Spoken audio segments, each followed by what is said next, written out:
அற்புதமான ஆன்மீக ஸ்தலத்தின் அலங்கோல காட்சிகள்.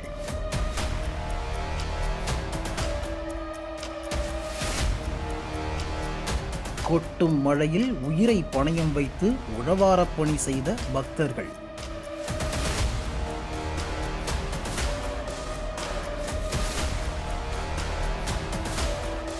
புண்ணியம் தேடி போகும் இடத்தில் வனவிலங்கு உயிருக்கு வேட்டு வைத்து பாவம் சம்பாதிக்கலாமா? மூட்டை மூட்டையாய் குப்பையை தலையில் சுமந்த கொடூர காட்சி.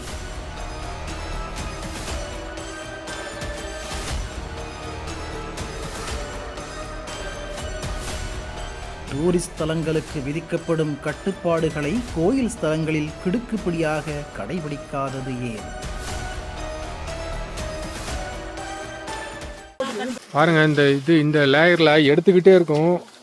லேயராக ஒரே இடத்துலையே கிட்டத்தட்ட ஒரு 2 பேக் நிரம்பிடுச்சு.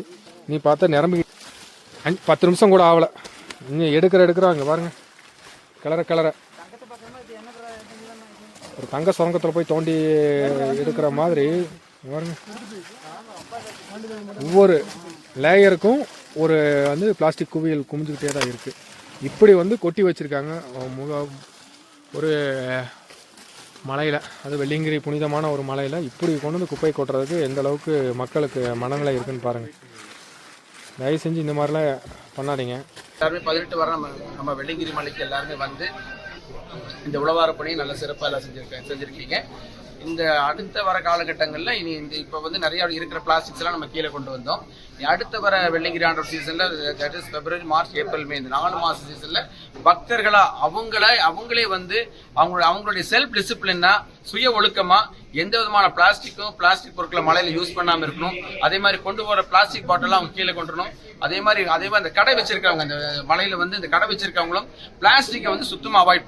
எவ்ரி சண்டே மேல போய் இந்த பிளாஸ்டிக் எல்லாம் இவ்வளவு கஷ்டப்பட்டு இவங்க எல்லாம் சொல்றாங்க 10 டன் பிளாஸ்டிக் இவங்க கீழே கொண்டு இருக்காங்க. இந்த 10 டன் பிளாஸ்டிக் மேல போறது காரணமானது யாரு?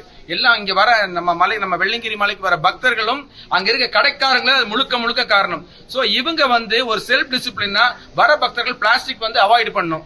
அதே மாதிரி கொண்டு வர எத்தனை கொண்டு போறீங்களா, வாட்டர் பாட்டில் கொண்டு போறாங்க, அதே மாதிரி மிட்டாய் கொண்டு போறாங்க, சிப்ஸ் பேக்கெட், இதெல்லாம் சாப்பிட்டு அந்த காகிதங்கள் அவங்க பேக்லயே வச்சு ஒரு சுய ஒழுக்கத்தோட சுய கட்டுப்பாடோட வரணும்.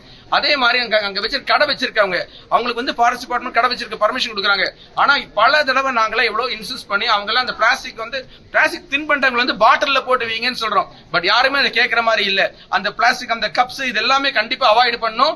இது டிபார்ட்மெண்ட், ஃபாரஸ்ட் டிபார்ட்மெண்ட் கண்டிப்பா அதை அவாய்ட் பண்றதுக்கு உண்டான நடவடிக்கை எடுக்கணும். பாருங்க, இவங்க எல்லாம் அவங்களுடைய இந்த வாலண்டியர்ஸ் எல்லாம் இந்த மலையோட நன்மை கருதி போய் இந்த பிளாஸ்டிக் இதெல்லாம் எடுத்து போறாங்க. டிபார்ட்மெண்ட் இதுக்கு ஒத்துழைப்பு கொடுத்து அந்த கடைக்காரங்களை ஸ்ட்ரிக்ட் பண்ணி அங்க பிளாஸ்டிக்கே இல்லாத ஒரு மலையா நம்ம மலையை மாத்தணும். இந்த வாலண்டியர்ஸ்க்கு இருக்க அக்கறை ஃபாரஸ்ட் டிபார்ட்மெண்ட்டுக்கு இருக்கணும், வர பக்தர்களுக்கு இருக்கணும், அங்க கடை வச்சிருக்கவங்களுக்கு இருக்கணும். சோ நான் என்ன விருப்பப்படுறேன்னா, வர சீசன்ல வெள்ளியங்கிரி மலை பிளாஸ்டிக்கே இல்லாத ஒரு மலையா இவங்க எல்லாருமே சேர்ந்து இந்த மலையை உருவாக்கணும். சோ இந்த மாதிரி பண்ணியாச்சுன்னா, இப்ப இவ்வளவு கஷ்டப்பட்டு எல்லாம் கொண்டு வந்திருக்காங்க. ஆல்மோஸ்ட் 800 பேர் 18 வாரம் இந்த மலையை சுத்தப்படுத்திருக்காங்க. திருப்பி அடுத்த சீசன் ஆரம்பிச்சுன்னா திருப்பியும் கடைக்காரங்க அந்த பிளாஸ்டிக் பொருளை விற்கிறது, பக்தர்கள் திருப்பி பிளாஸ்டிக் கொண்டு போய் போடுறது. டிபார்ட்மெண்ட், ஃபாரஸ்ட் டிபார்ட்மெண்ட் இதை அவங்க இதை ஸ்ட்ரிக்ட் பண்ணாம இருந்தாங்கன்னா இவ்வளவு பேர் பண்ண வேலைக்கு பிரயோஜனம் இல்லாம போயிடும். திருப்பியும் மலை ஒரு பிளாஸ்டிக் காடா மாறும்.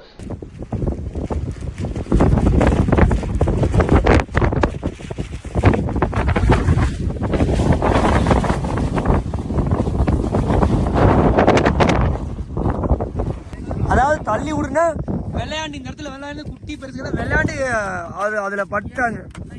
பெரியவர்னா யானை.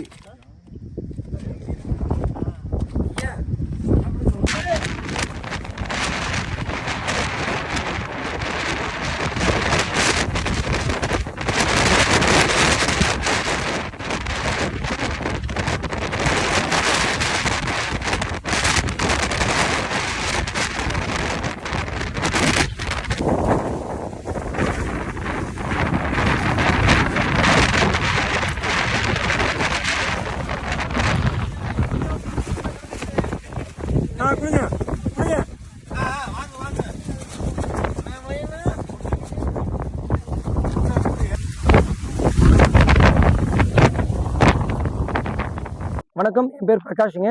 நான் வெள்ளியங்கிரி மலைக்கு கடந்த 25 வருஷமா நான் வந்துட்டு இருக்கேன். ஆனா 25 வருஷம் நான் சாமி கும்பிட தான் வந்துட்டு இருந்தேன். ஆனா கௌஷிகா நீர்க்கங்கள், கோவை வடக்கில் இருக்கிற கௌஷிகா நீர்க்கங்களை வார வாரம் களப்பணி நாங்கள் போய் இயற்கையோடு சேர்ந்து குளங்கள் தூர் வர்றது, மண் வளங்களை காப்பாற்றுறது, மரங்களை நடுறது, பறவைகள் சரணாலயம் உருவாக்குறது, இந்த மாதிரிலாம் செஞ்சுட்டு இருக்கோம். வருங்கால சந்ததிகள் நல்லா இருக்கணும் அப்படிங்கிறதுக்காக தான் நம்ம இவ்வளவு தூரம் கஷ்டப்பட்டு மலைகள்ல பிளாஸ்டிக் கழிவுகள் எடுத்துட்டு இருக்கோம். ஏன்னா இவங்கெல்லாம் பெருசாகி வரும்போது கண்டிப்பா இது ஒரு காட்சி பொருளாக அமைஞ்சிரும். இந்த மாதிரி அப்பா நாங்கெல்லாம் வந்து இந்த மாதிரி குழந்தைகளுக்கு நாங்கள் சொல்லுவோம் இந்த மாதிரி மலைகளுக்கு போயிட்டு வந்தோம் அப்படின்னு. ஆனா இந்த குழந்தைங்க பெருசாகி வரும்போது கண்டிப்பா இந்த மாதிரி இயற்கை சூழ்நிலை கண்டிப்பா இப்படி இருக்காது. கண்டிப்பா இதெல்லாம் காட்சி பொருளா நம்ம மியூசியத்துக்குள்ள பொருள் காட்சிக்குள்ள போய் பாக்குற மாதிரி இந்த மாதிரி மலை இருந்துச்சு, இந்த மாதிரி யானை இருந்துச்சு அப்படிங்கிற மாதிரி ஆயிரும். கண்டிப்பா நம்ம எப்படி இந்த காலங்கள்ல இவ்வளவு சந்தோஷமா என்ஜாய் பண்ண இந்த மாதிரி சந்தோஷமா இந்த மாதிரி மலைகளுக்கு வந்துட்டு போறோமோ, நமது முன்னோர்கள் எப்படி ஒப்படைச்சிட்டு போயிருக்காங்களோ அதே மாதிரி இந்த மாதிரி வருங்கால சந்ததிகளுக்கு ஒப்படைக்கணுங்கிற அந்த ஒரே காரணத்துக்காக தான் நாங்க இவ்வளவு தூரம் மலைகள் ஏறி ஒவ்வொரு குழுவா, அதாவது 18 வாரம் வெள்ளியங்கிரி மலை பாதுகாப்பு அமைப்பு 18 வாரமா பிளாஸ்டிக் கழிவுகள் எடுத்துட்டு இது வரைக்கும் 10,000 கிலோ ஒவ்வொரு வாரம் 70 பேர் 90 பேர் 60 பேர் இந்த மாதிரி மூட்டைகளை மழை வெயில் பனி எல்லா சிரமமும் ஏற்பட்டு இருந்தும் நாங்கள் எல்லாரும் கொண்டு வந்து கீழே அடிவாரத்தில் ஒப்படைச்சிட்டு இருக்கோம். நம்ம வெள்ளியங்கிரி மலை பாதுகாப்பு அமைப்பின் மூலமாக தொடர்ந்து ஒரு 18 வாரங்களாக மலையில் கிடக்கக்கூடிய நெகிழி குப்பைகளை சுத்தம் பண்ணுற பணியை நாங்கள் களப்பணியாக மேற்கொண்டு வந்துட்டு இருக்கோங்கய்யா. கடுமையான களப்பணி.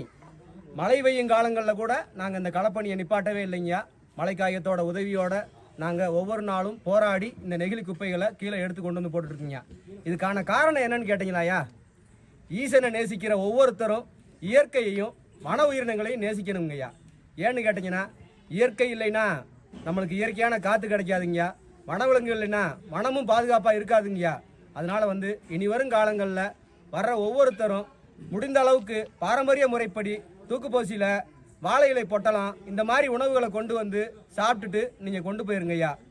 அந்த வாழை இலையை நீங்கள் அங்கேயே போட்டு போனால் அது ஒரு வனவிலங்கு உணவாக இருக்குங்கய்யா. அதே நேரத்தில் நீங்கள் கடையில் விற்கிற உணவு பொட்டலங்களை வாங்கிட்டு வந்து அதோட நெகிழி பையை மலையிலே விட்டுட்டு போகிற காரணத்தினால அதை தாவர உண்ணிகளான மான், வரையாடு, காட்டு மாடு, யானை முதலான உயிரினங்கள் சாப்பிடும்போது புல்லோட சேர்த்து அந்த நெகிழி பையும் உள்ளே போயிருதுங்கய்யா. நம்ம உழவார பணி செஞ்சுக்கிட்டு இருக்க காலத்திலேயே 2 யானைகள் இறந்துருக்குங்கய்யா. அந்த 2 யானைகள் இறந்து அது உடற்கூறு ஆய்வின் போது அதனோட உடலில் ஒவ்வொரு யானையோட வயிற்றுலையும் 20 கிலோவுக்கு மேலே நெகிழி பைகள் இருந்துச்சுன்னு சொல்லி கேட்டப்ப இரத்த கண்ணீரே வந்துருச்சுங்கய்யா. இந்த அவல நிலையை இனி வருங்காலங்களில் தொடராமல் இருக்கிறதுக்கு வெள்ளியங்கிரி மலைக்கு வர்ற ஒவ்வொருத்தரும் நெகிழி பையை கொண்டு வராதிங்க. அப்படியே கொண்டு வரும் பட்சத்தில் தயவு செய்து நீங்கள் கொண்டு வர்ற பையிலேயே போட்டு நீங்கள் கொண்டு வர நெகிழி பையை கீழே கொண்டு வந்து சேர்க்குமாறு உங்கள் பொற்பாதம் அணிந்து கேட்டுக்கொள்கிறேன் ஐயா. ஓம் நம சிவாய.